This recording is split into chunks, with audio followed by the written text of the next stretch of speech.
this is where we're at this Friday. Both radiator valves are replaced. Both brackets are nice and tight. All the water is drained out of the system. So let's go upstairs and see what we're going to do up there. Okay guys, so this is what we're doing in the living room today. Those two pipes down there. Now, there was originally a radiator there, which I took off. And I left the pipes hanging there, blocked off, because this unit was pushed up against it. But now we've relocated the unit.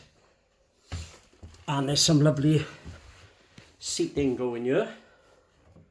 I'm going to do exactly the same as I did in the kitchen. I'm going to cut these pipes off back there. And I'm going to put these stop ends on. The only thing is, although I have drained all the water downstairs, these pipes will still have some water coming down the wall. So I've got some buckets here. I'm going to bravely take these stop ends off.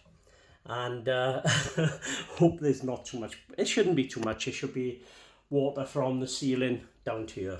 Now ideally, if you're not going to use these for radiators and you're going to blank them off, number one, you cannot just put them together. It doesn't work like that, not with a combi system. So you cannot just clip these two pipes together. You've got to block them off. Ideally, if you can get the floorboards upstairs and find out where they're coming from, block them off as nearest to the junction as you can. I haven't got that luxury today. I'm just going to block them off, get them back in the wall there, take this plate off so we can make that wall good like we did in the kitchen. Right, here goes. So here goes guys, it's time to be brave. Like I said, we're going to get a bit of water, but I've got this bucket here. So hopefully there won't be too much water coming out of these pipes. Oh, famous last words. These are push fit, so you just have to push them. Oh my god, nothing came out. Look at that. Nothing came out of that one. Wow, that's a great start. Now, if only this one's the same, it'll be fantastic. Come on. Not the way I pointed at myself when I did it. So, as you can see guys, nothing to worry about. You know why, don't you? I know why. I drained them last time.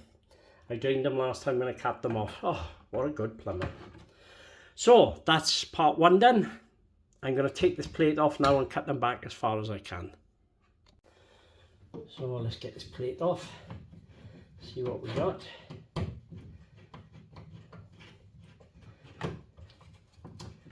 Only one screw in it, so it should come off nice and easy.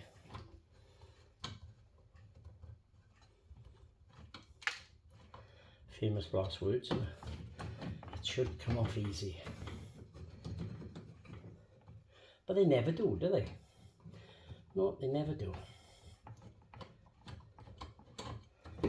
Just like taking a plug socket off. Same type of thing. So as a backing plate here, I may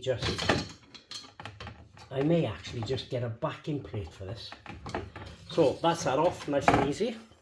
I might get a blank backing plate to go on there, like if you're blanking off, so that way then, if somebody comes along, they want to put a radiator back on after my time, they just take this blanking plate off and hey presto, they find the radiator.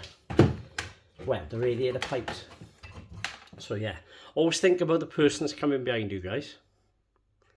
So these are two push fits.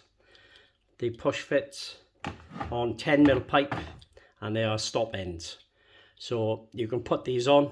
Hopefully I'm going to be able to reuse them because they haven't been on here that long. They've come off, I've checked them, there's no damage to them. Now the most important part of this is cutting these pipes so that the cut is straight. I've got a proper plastic pipe cutter. These are absolutely fantastic. I'm going to go there and that's it. It's that easy. So I'm just going to, no, I'm not going to pop that on. I got to put an insert in first. Oof, nearly did that wrong then. So if you're using copper pipe, you don't need any sort of insert. But if you're using plastic push fit, you need these hard inserts. I'll show you there, they've got a rubber ring on. Now that goes into there. they're not always easy to get in, so I may have to bang it in. And a screwdriver that doesn't want to do it, that'll do it. Don't want to lose the pipe, do we?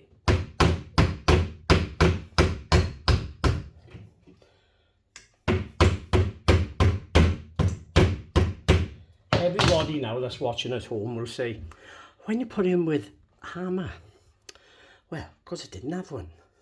Right, so guess what, guys? I went and got a hammer. So that's the first one done, and we're just going to pop the end cap on, push it on hard as you can, and then give it a pull to make sure it's located on there nice and tight. So as you can see, that will fit back in there nicely. Put a plate on, and there we go. Number 2 is cut off.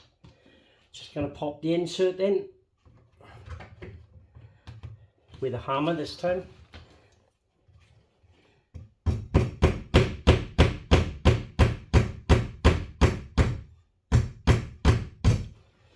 There you go, that insert is in nice and tight.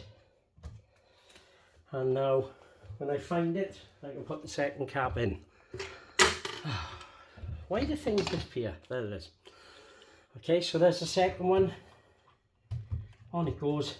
It's pushed on lovely. Give it a pull. Make sure it's not going to pop right back off. So both of those are tight. As you can see, they both go back into that box. And hopefully I can screw a blanking plate on it to save covering the wall up. And then somebody's curious, they can take the blanket plate off and they find the radiator valve. The radiator pipes. So there we go, guys. That's that blanked off. And now we can put some seating on this wall. So the next thing is to go and put the radiator back on the wall, pipe it up, and then we'll fill the system back up and check there's no leaks. Before we start filling all the radiators, all we do is fill the pipe work, come here, check there's no leaks here because we're going to be closing that off in the wall. Check there's no leaks on the radiator, pipe work downstairs, and then as long as that's good to go, we're happy to fill the radiators back up and get the heating system going again.